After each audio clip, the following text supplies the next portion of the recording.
Yo quiero iniciar este mensaje haciéndoles 3 preguntas. La primera y la más grande de esto es: ¿qué pasaría si hoy alguien de su pasado, del pasado de ustedes, que les hizo mucho daño, viene a predicarles el evangelio? ¿Cómo recibirían ese mensaje, esa predicación? Si fue alguien que les hizo mucho daño, que los lastimó, que dañó su corazón y ahora está frente a ustedes predicándoles. La segunda: ¿qué tan malo tiene que ser un hombre para que Dios no pueda transformarlo? ¿Y qué tan bueno tendría que ser un cristiano para que Dios pudiera usarlo? Esas son las 3 preguntas que quiero que desarrollemos en esta tarde. Así que vamos a orar. Señor, te damos gracias por esta tarde. Gracias, Señor, por la oportunidad de estar acá reunidos, tus hijos, aprendiendo de tu palabra. Gracias, Padre Celestial, porque tú nos has dado el privilegio de tener un lugar donde reunirnos para poder aprender más de ti, para poder conocerte cada día más. Toma tú el control, Señor, de este mensaje. Habla a los corazones, Señor, y transforma esa mentalidad, transforma esos corazones que tú quieras hacer en esta tarde, Señor. Toma tú el control. Te damos la honra y la gloria a ti. Amén y amén. Yo les hacía la pregunta de qué tan malo tiene que ser un hombre, ¿sí? Para que Dios no lo pueda transformar. Pero qué tan buenos tenemos que ser nosotros como cristianos para que Dios nos pueda usar.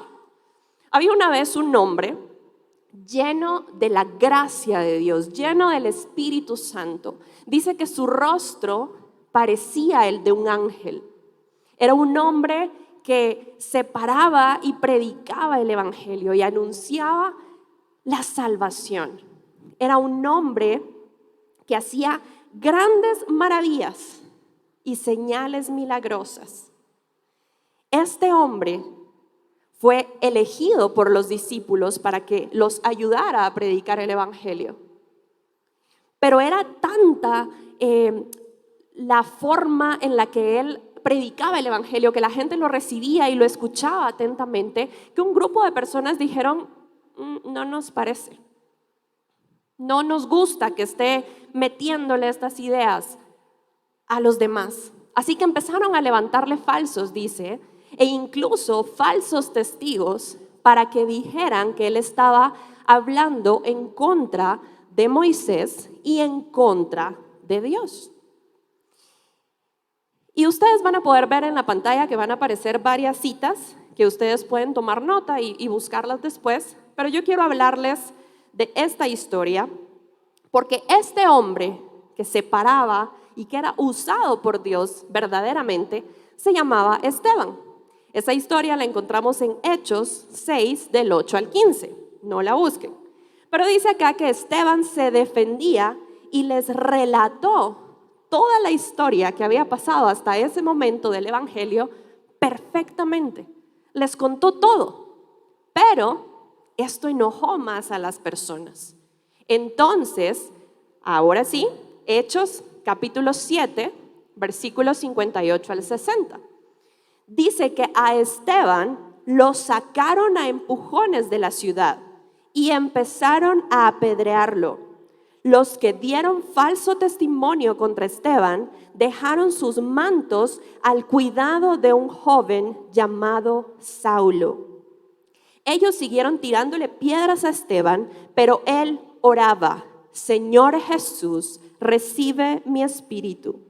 Después se arrodilló y gritó muy fuerte: Señor, no les tomes en cuenta este pecado. Y después de decir esto, murió. Resulta que Esteban murió apedreado por predicar el evangelio. Era un hombre de Dios que había sido usado por Dios, pero murió apedreado. ¿Y qué pasa en esta parte de la historia? Encontramos que hay un joven llamado Saulo, que cuando iban a apedrear a Esteban, las personas que lo iban a apedrear tenían túnicas, tenían grandes mantos encima que les estorbaban para apedrear bien a Esteban. Entonces se quitan todo eso que les estorbaba y se lo dejan al cuidado a un hombre llamado Saulo. Y dice la historia que este hombre era un rabino respetado, un hombre que sabía mucho, tenía mucho conocimiento, era un erudito de la ley, nacido en familia de fariseos, de quienes había heredado sus tradiciones. Era un ciudadano romano y había viajado por muchas partes del mundo. Entonces, esto le daba también mucho conocimiento de muchas cosas. Este hombre despreciaba cualquier cosa que fuera en contra de las tradiciones de los fariseos. Y entonces quiero que leamos Hechos 8, versículos del 1 al 3, que dice así: este hombre llamado Saulo, ¿sí?, estuvo de acuerdo con el asesinato de Esteban y cuidaba los mantos de sus perseguidores. A partir de la muerte de Esteban, comenzó una gran persecución contra la iglesia de Jerusalén y toda la iglesia huyó a diferentes lugares de Judea. Solo los apóstoles se quedaron en Jerusalén. Unos hombres piadosos enterraron a Esteban y lloraron mucho por él. Y Saulo asolaba la iglesia, entrando casa por casa, arrastraba a hombres y a mujeres y los entregaba a la cárcel. Tenemos dos contrastes en nuestra historia. Por un lado está Esteban, un hombre íntegro, usado por el Señor, y por otro lado está Saulo, un perseguidor, un asesino de cristianos. Entonces acá la pregunta es: ¿a quién va a usar el Señor? ¿A quién usó el Señor? ¿A Esteban o a Saulo? Usó a los dos. Y usó más a Pablo todavía. Y acá es lo curioso de nuestra historia, es lo que yo quiero hablarles a ustedes. ¿Por qué? ¿Por qué un asesino, un perseguidor, un hombre malo, un hombre cruel es usado por Dios? Y ustedes dirán, pero está persiguiendo a cristianos. Sí, vayamos a la parte de la historia donde Saulo entra a ser usado por el Señor. En Hechos, capítulo 9, versículos 1 y 2, tenemos lo siguiente.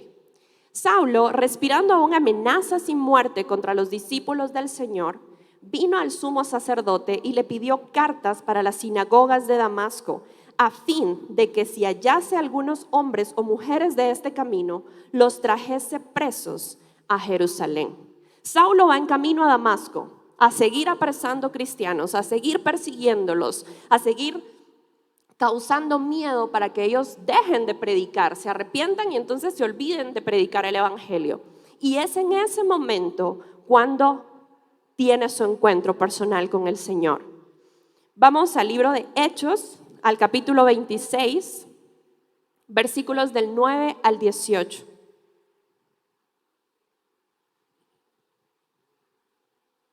Está hablando Pablo. Ustedes van a poder encontrar muchas palabras de Pablo en Hechos, donde él cuenta cómo fue su transformación. Pero a mí me gusta mucho esta porque es desde su perspectiva, es Pablo contando su testimonio. Y dice: yo ciertamente había creído mi deber hacer muchas cosas contra el nombre de Jesús de Nazaret, lo cual también hice en Jerusalén. Yo encerré en cárceles a muchos de los santos, habiendo recibido poderes de los principales sacerdotes. Y cuando los mataron, yo di mi voto. Y muchas veces, castigándolos en todas las sinagogas, los forcé a blasfemar. Y enfurecido sobremanera contra ellos, los perseguí hasta en las ciudades extranjeras. Ocupado en esto, iba yo a Damasco con poderes y en comisión de los principales sacerdotes, cuando a mediodía, yendo por el camino, vi una luz del cielo que sobrepasaba el resplandor del sol, la cual me rodeó a mí y a los que iban conmigo. Y habiendo caído todos nosotros en tierra, oí una voz que me hablaba y me decía en lengua hebrea: Saulo, Saulo, ¿por qué me persigues? Dura cosa te es dar coces contra el aguijón. Yo entonces dije: ¿quién eres, Señor? Y el Señor dijo: yo soy Jesús a quien tú persigues. Pero levántate y ponte sobre tus pies, porque para esto he aparecido a ti, para ponerte por ministro y testigo de las cosas que has visto y de aquellas en que me apareceré a ti, librándote de tu pueblo y de los gentiles, a quienes ahora te envío, para que abras sus ojos, para que se conviertan de las tinieblas a la luz y de la potestad de Satanás a Dios, para que reciban por la fe que es en mí perdón de pecados y herencia de los santificados. ¿Se dan cuenta la misión que Dios le acaba de dar a Pablo? ¿A un asesino? ¿A un perseguidor de cristianos? Le dice: levántate y ve a predicarle a los demás de mí. No nos parece tan curioso porque está en la Biblia y porque hemos escuchado esta historia tal vez. Pero imagínense que ahorita sucediera que uno de los presos que está en la cárcel de acá de Guatemala dice: el Señor me habló, se me apareció y ahora yo voy a predicarles a todos ustedes. Nos quedaríamos impresionados pensando: ¿será que sí? ¿Será que sí le habló? ¿Será que su transformación es de verdad? Lo dudaríamos un poco. Nos costaría creer que verdaderamente el Señor se le apareció y le habló. Y así somos muchas veces con las personas, con los que están a nuestro alrededor. Muchas veces decimos: ¿cómo él se hizo cristiano? Si la vida que lleva, si el pasado que tiene, ¿cómo es posible que ahora esté predicando? De repente vemos que alguien sube una foto que está en la iglesia y él va a la iglesia. ¿Por qué? Comenzamos a caer en ese papel de juzgar. ¿Por qué? Porque Dios no puede cambiar corazones que son tan malos, pero sí puede. Sí puede. Así como nos cambió a nosotros, así como te cambió a ti, Dios sí puede cambiar, así como transformó a Pablo. Dice la Biblia que después de este encuentro que Pablo tiene con el Señor, se cierra la puerta a las persecuciones que él tenía contra la iglesia y se abre una puerta de una vida de servicio ejemplar al Señor por parte de Pablo. El que antes perseguía a los cristianos, ahora es perseguido también por predicar el evangelio. Pero Pablo también tenía miedo. Pablo también dijo pero ¿cómo voy a llegar yo con los cristianos si yo antes los perseguía, si yo los encerré, si yo maté a muchos de ellos? ¿Cómo voy a llegar ahora? Imagínense que al grupo donde llegara Pablo estaba una madre y Pablo, al hijo de esta señora, lo había metido a la cárcel. ¿Cómo creen que esa señora lo iba a recibir? ¿Cómo creen que las esposas de los cristianos a los que Pablo había encerrado lo iban a recibir? Pero Dios tenía un plan perfecto para la vida de Pablo. Y así de cruel, así de malo, así de asesino, así de perseguidor, Dios lo usó. ¿Cuál es la excusa que tú estás poniendo para servirle a Dios? Es que no soy lo suficientemente bueno. Es que todavía tengo muchas cosas que cambiar. Es que todavía no me siento capaz de pararme y predicar, de pararme y entonces hablar de Dios en mi trabajo. Todavía no. ¿Qué estás esperando? ¿Ser lo suficientemente bueno? Nunca lo vas a llegar a ser. Porque es Dios quien transforma nuestros corazones. Y ahí, cuando Pablo iba con todos los documentos legales para seguir apresando cristianos, es cuando el Señor le dice: momento, a partir de ahora vas a trabajar para mí, vas a predicar mi palabra, me vas a seguir a mí. un asesino, un perseguidor, en ese momento rinde su vida al Señor. Pero Pablo también sufrió. Pablo también sufrió el evangelio en carne propia. Pablo también vivió muchas de las cosas que les hizo a los mismos cristianos. A Pablo también lo apedrearon, como murió Esteban. Dice la historia en Hechos 14, 19 al 20. Entonces vinieron unos judíos de Antioquía y de Iconio que persuadieron a la multitud y habiendo apedreado a Pablo, le arrastraron fuera de la ciudad pensando que estaba muerto. Pero rodeándole los discípulos, se levantó y entró en la ciudad. Y al día siguiente salió con Bernabé para Derbe. A Pablo lo apedrearon tanto en esa ocasión que pensaron que se había muerto. Imagínense cuánto lo tuvieron que haber golpeado. Y así como estaba, golpeado, herido, se levanta y al día siguiente se va a predicar otra vez. ¿Haríamos eso nosotros? Difícil, hermanos. Pero es impresionante ver cómo un hombre que antes era quien arrojaba las piedras, diciéndole, reniega en contra del Señor, di que no lo conoces, deja de predicar, ahora era quien recibía eso. Y él decía, no, yo voy a seguir predicando, yo voy a seguir hablando de Cristo. ¡Qué gran transformación! Entonces sí es posible la transformación. Sí es posible que Dios haga cambios en la vida de una persona, pero es Dios el único que puede hacer esos cambios.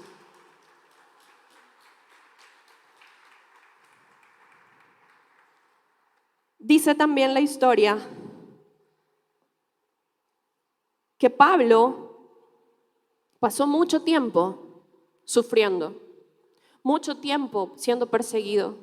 Hay muchas partes en la historia donde ustedes van a poder encontrar que Pablo fue azotado, fue apedreado, fue encarcelado. ¿Y qué haríamos nosotros? ¿Será que le diríamos al Señor como, bueno, acá está mi vida, te la entrego, estoy dispuesto a morir por ti? Tal vez lo decimos ahorita que estamos tranquilos, que nadie nos está persiguiendo.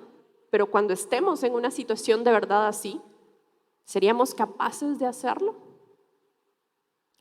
Yo no sé si ustedes han escuchado esa famosa frase de no, es que ya no tiene remedio. Yo ya no sé qué hacer, pero ya no tiene remedio. Posiblemente estemos hablando de nuestra pareja, de nuestros hijos, de algún familiar, de algún conocido. No, ese nunca se va a arrepentir. Él nunca va a llegar a conocer al Señor. Pero puede pasar, puede pasar. La diferencia está en que no lo vas a hacer tú. La diferencia está en que nunca va a ser por obras de nosotros, sino que va a ser por el Espíritu Santo. A Pablo no lo cambió ver a otros muriendo por el Señor. Pablo nunca dijo, wow, qué gran fe la que tienen. No, a Pablo le enojaba más que tuvieran esa gran fe. Eso no lo cambió.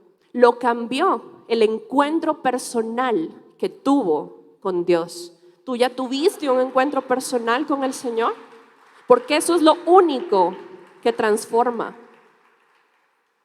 Venir a la iglesia no te va a transformar si tú no has tenido un verdadero encuentro con el Señor. En el momento en el que Pablo se encuentra con Dios, su vida cambia. Y a mí me encanta otro hecho de la vida de Pablo que está en Hechos 21:13. Y esta historia nos habla de cuando Pablo había recibido amenazas de que si llegaba a Jerusalén lo iban a apresar.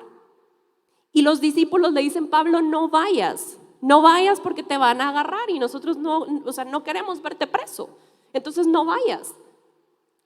Y me impresiona cómo Pablo les responde, porque les dice, ¿qué hacéis llorando y quebrantándome el corazón, porque yo estoy dispuesto no solo a ser atado, mas aún a morir en Jerusalén por el nombre del Señor Jesús.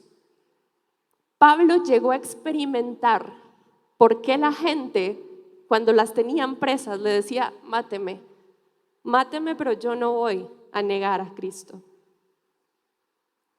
Un asesino pidiendo que si lo iban a matar fuera por el Señor. ¿Qué es eso tan malo que nosotros hemos hecho? ¿Qué es eso tan grave que nos aleja de la presencia del Señor? ¿Qué es eso que nos avergüenza? No, es que cuando yo deje de tomar, entonces voy a ir a la iglesia. Cuando yo deje de mentir, yo deje de pecar, entonces voy a llegar y me voy a acercar. ¿Cuándo va a pasar eso? Tú solo no puedes hacerlo. Tú solo nunca vas a poder cambiar. Porque si nosotros solos pudiéramos, ¿para qué murió el Señor por nosotros? ¿Para qué el sacrificio de la cruz si nosotros no necesitáramos a un Salvador? Cristo es el único que puede transformarte y lo va a hacer en un proceso. A Pablo no le dijo: ve, preséntate, pide perdón y después predicas. A Pablo le dijo: párate y predicas. Pero Señor, yo les hacía daño, no importa. Vas a dar testimonio de que ahora eres diferente. ¿Con qué? Con su vida, con su mensaje. Entonces, nosotros también tenemos que permitir esa transformación del Señor en nuestras vidas. Nosotros también tenemos que permitir que el Señor venga y cambie nuestros corazones. ¿Tú ya lo invitaste a que Él esté en tu vida? ¿Tú ya lo invitaste a que Él te transforme? ¡Qué bueno! Tal vez estás orando para que la vida de otra persona cercana a ti se transforme y no ves resultados, y no ves que eso cambie, y no ves que haya algo distinto. Amigo, no va a pasar si el Señor no quiere que pase, y tú no vas a lograrlo si el Señor no está detrás de eso, porque solo Dios es quien transforma los corazones. Solo el Señor es quien puede venir y cambiar a un asesino, a un golpeador, maltratador, en un predicador. ¿Qué eres tú? ¿Cuál es el pasado que te define? Mentiroso, ladrón, borracho, egoísta. ¿Cuál va a ser el presente que te va a definir? ¿Vas a dejar que eso siga lo que te siga definiendo? ¿O vas a pedirle al Señor que te transforme? El borracho ahora es predicador. ¡Qué bendición! Hasta que la gente lo diga en broma. ¡Qué bendición! Porque sí, el Señor sí transforma. El Señor sí cambia vidas. Pero es Dios quien lo hace.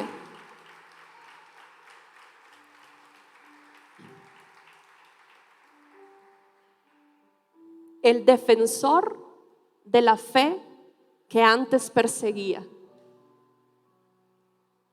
Me encanta cómo al final él escribe cartas a las iglesias diciéndoles: no tengan miedo, yo estoy bien, no se preocupen por mí, sigan adelante, hagan esto, compórtense de esta manera. Y la mayoría de estas cartas las escribe preso, las escribe en una cárcel. Busquen ustedes cómo eran las cárceles en ese tiempo y ustedes van a decir: wow, o sea, Pablo no tenía ni luz, Pablo no tenía nada. Y así les dice: no desmayen, mantengan la fe en el Señor. Él mismo les dice eso.